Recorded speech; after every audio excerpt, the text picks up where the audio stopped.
All right, so welcome back. We are still in section 3 of chapter 6, and this will be the last video from this section. So let me go back to an idea from part A of section 3. So in the last video, I made mention to, let's assume that you've been asked to optimize something, right? Like, I'll give you an example. I've seen it, I've seen what they call stiffness matrices, where if you're trying to optimize the stiffness of um, you know some um, chassis or some frame or something to this nature, right? There's lots of variables. I mean, it's something like I've seen matrices up to 50,000 variables. And obviously there's larger than that, but that's what I've seen. So to think about when there's that many variables, to think about solving the matrix um, is, in a real world sense, uh, normally just not, it's not possible, right? Either computationally or, uh, maybe it's a function of time, function of money, function of maybe it's just not solvable. But you still want to get as best of an approximation as you possibly can. So what I had mentioned is let's let's assume for a second that W is all the various um, solutions that you can get to, right? So you can if you're an engineer, you can present lots of solutions to the people with suits and ties, but every one of these solutions, let's just say for now, would be somewhere in this subspace W. Now, what your leadership would love is if you could offer this optimal solution, but that's obviously not possible, right? At least not yet. So, if you think about it, uh, what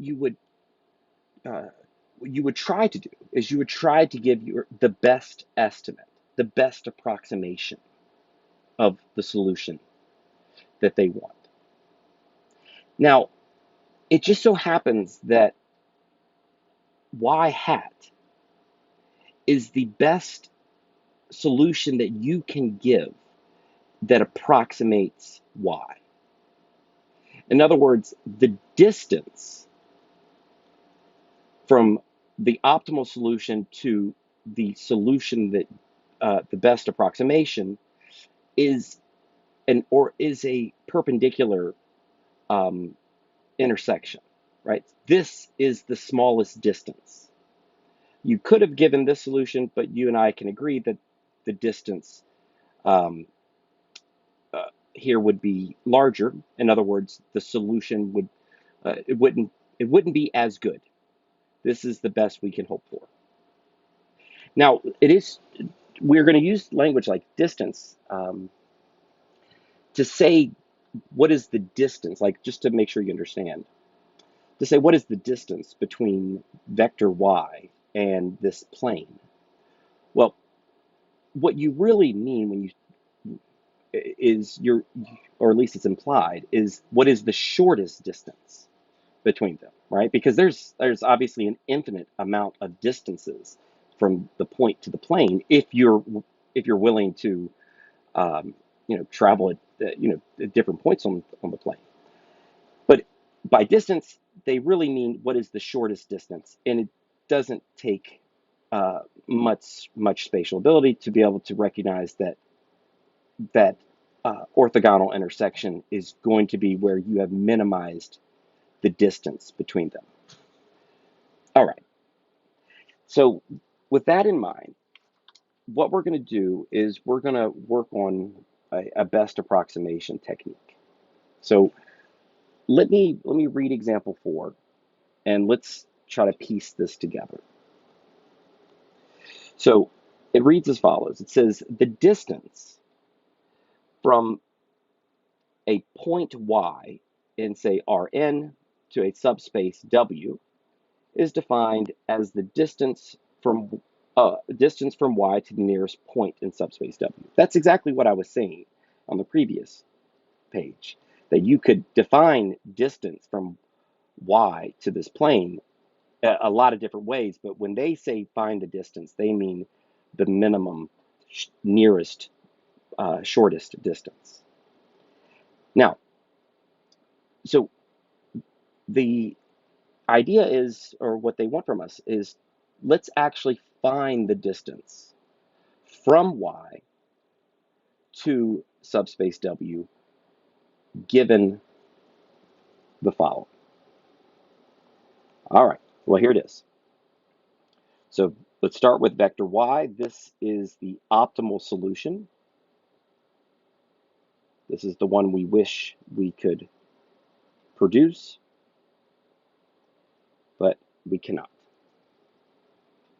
Now, W is a subspace, and it just so happens that it's a subspace in this scenario that's spanned by two vectors, u sub 1, u sub 2. In other words, W is just a linear combination. C sub 1, u sub 1, C sub 2, u sub 2. All right, so we now have defined Y, we have defined W. So how do we go about finding the distance? All right, well, we are going to, I'm going to go back one page. We're going to use this best approximation theorem. I'll read it. It just says, listen, let W be a subspace, say of Rn, or of Rn. Let Y be any vector in Rn. Let Y hat be the vector that is orthogonal, like the orthogonal projection of Y onto W, right? That language shouldn't trick you. If you were to project this vector onto this plane, right? Like if you imagine a sun casting a shadow, right? You would, that's what they mean by onto, like projecting projection of Y on to W, right? So with that being the case, it says if that's the case, that Y hat is the orthogonal projection of Y onto W, then Y hat is the closest point in the subspace to W. And again, in the sense that we're discussing the absolute values of any other point in W. All right. So how do we go about? Let's go back to the problem. A lot of it is going to be similar to the problem that we did in the last video, where we have to find Y hat.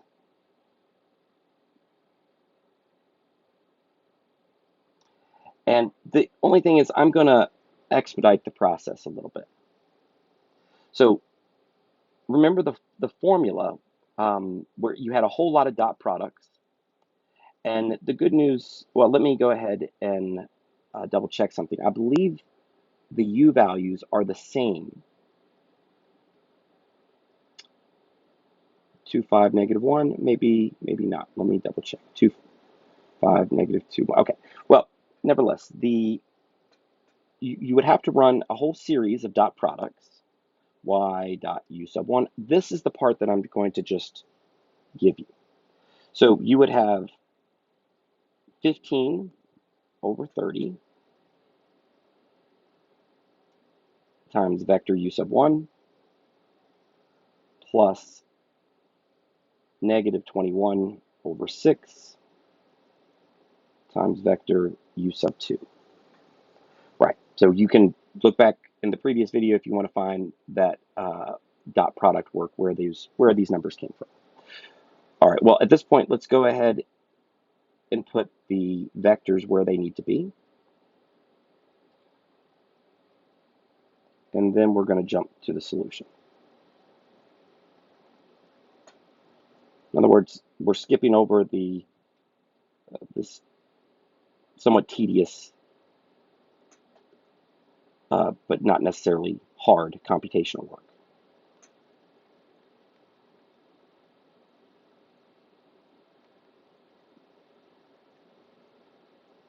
All right. So we have some arithmetic to do. We're going to have to scale those vectors, then add. What we would be left with at that point is y hat, -1, -8, 4. Now, this we know is the closest, it's the best solution we can offer. It's the closest distance in subspace W to vector y.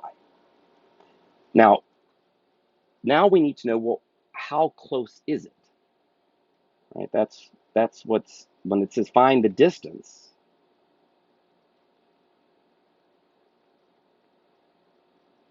we are going to try to find the distance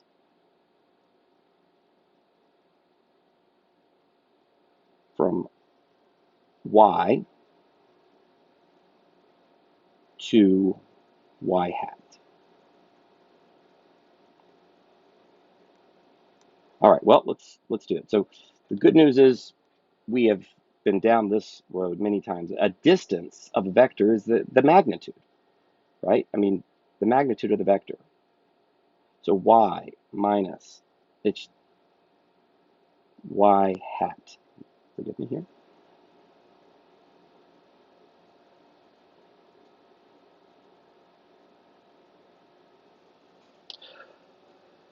All right, well, let's go ahead and um, let's go ahead and set this up. So let's, before you check out on me, watch. This should be easy. We have y. We have y hat. Let's plug those in. That will give us a vector. Then let's find the magnitude of that vector. So the absolute value, or absolute value, my apologies, the uh, magnitude of y, -1, -5, 10, minus y hat, -1, -8, 4. That is the magnitude of the following vector. 0, I believe it's 0, 3, 6. Okay?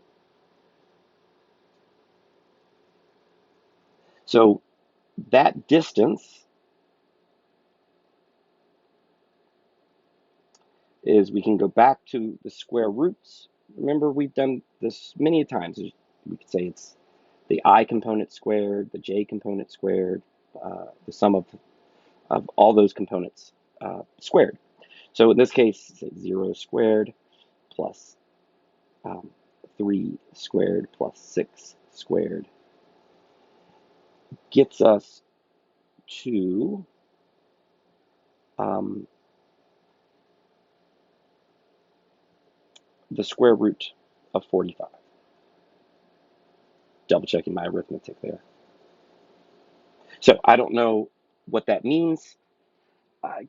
Because I don't know, we don't have an application that to say the distance. Well, the distance could be if you were trying to minimize costs, right? Maybe the best, we were trying to get to free, but we couldn't get to free. We were able to get to the square root of $45.